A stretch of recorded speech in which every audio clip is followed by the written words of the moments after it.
They say somewhere between the bottom of the climb and the summit lies the answer to the mystery of why we climb. Before heading for Mount Rinjani, I came across this quote and thought, yeah, I guess so. It sounded a little like the kind of thing you'd find on a hiking t-shirt or something, but yeah, sure. 3 days later, standing in the cold mist with aching knees and mud in my shoes, I realized it wasn't just poetic, it was actually practical. There's something about climbing a mountain that makes you listen to yourself differently. You hear your breath more clearly, you feel your heartbeat more intimately, and the noise of modern life fades away into something quieter. This is the story of how I climbed a volcano for my 30th birthday, and how, somewhere along the way, I started to understand what it means to keep climbing. Not to compete, but to live.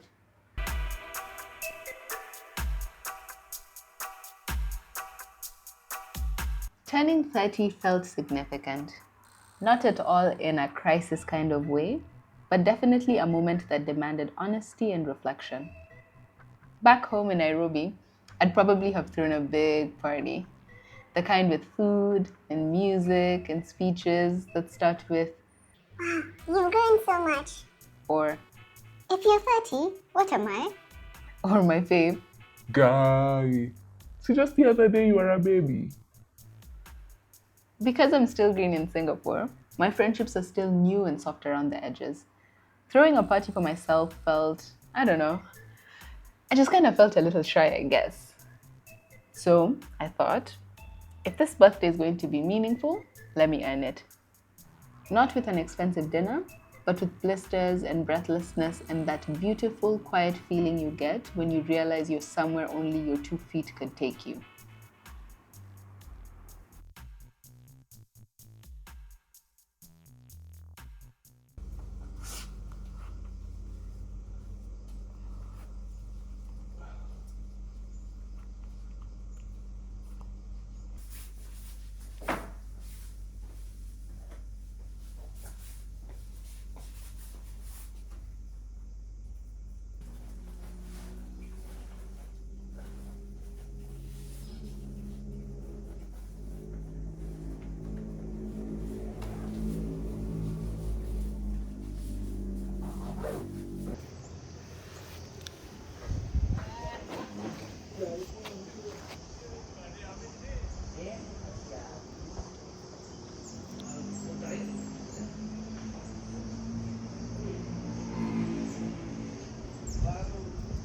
Look at us talking as if we're not gonna go up 2,000 meters. But in your mind, you don't feel like 2,000 meters sounds little.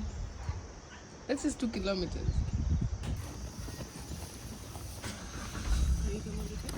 Oh yeah, I'm over there. That's what you're carrying the whole time. Yay! Wow, that's a beautiful shot. Can this take us all the way up the mountain?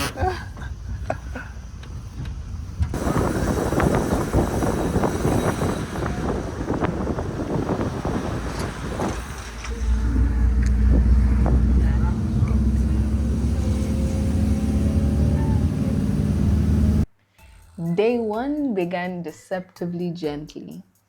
A wide forest path, the sound of birds cutting through the air. I remember feeling strong, optimistic, and maybe even a little cocky. Hour number one.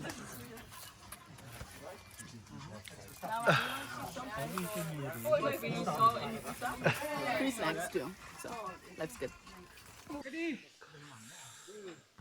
So, how was the first 2 hours? The first 2 hours were manageable, I'd say. A bit steep, but still not impossible. Also been hydrating a lot and had a full Snickers bar, which is nice. I think so far the hardest thing was peeing in the bush. I didn't really enjoy that part. Other than that, the vibes are very, very good. We were eating real good. Delicious Indonesian food gave us all the motivation we needed to keep climbing. Everything tasted better on the mountain. Okay, back on our feet. Now, story, story, story come. Story, story, story come. So, while we were climbing in silence, we saw a man running downhill, very fast, almost panicked. He had a sheet wrapped around his arm, and he stopped just long enough to speak to our guide in their local dialect. And then he kept running. Our guide turned to us and said calmly, "He was attacked by a monkey. He must go home." Wait, what? The guide paused a little in some sort of moment of silence, shrugged, and kept walking in the direction the injured man had come from. But I couldn't stop thinking about it. That image of someone being their own ambulance, running down the same trail we'd been struggling to climb for almost 6 hours. No rescue helicopter, no mountain medic, just determination and a body that refuses to stop, because frankly, stopping means worse. There was something oddly pure about it. Human, almost heroic. 20 minutes later, our guide pointed to a rocky patch ahead. "This is where the monkey attacked," he said. Now, I had just eaten a Snickers bar, and I was convinced every monkey within 5 kilometers could smell it. I looked at the guide, then to my partner, then back to the guide. We all agreed in mentalic unison. We are for sure not stopping here.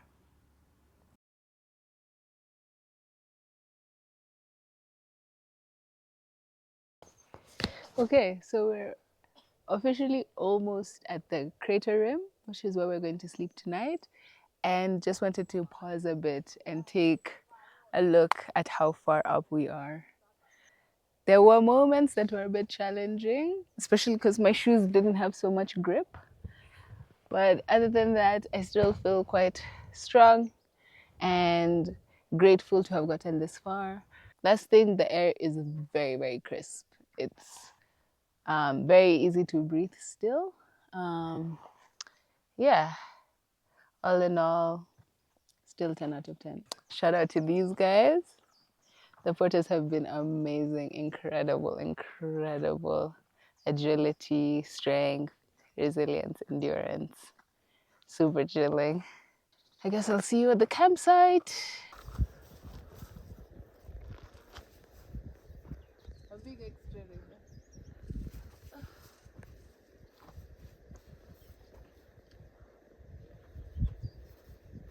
That's a crazy shot. Wow, this is a crazy shot.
That evening, we camped by the crater rim.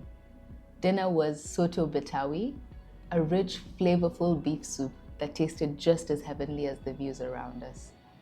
The air was cool and thin, and for a moment it felt like time had slowed down.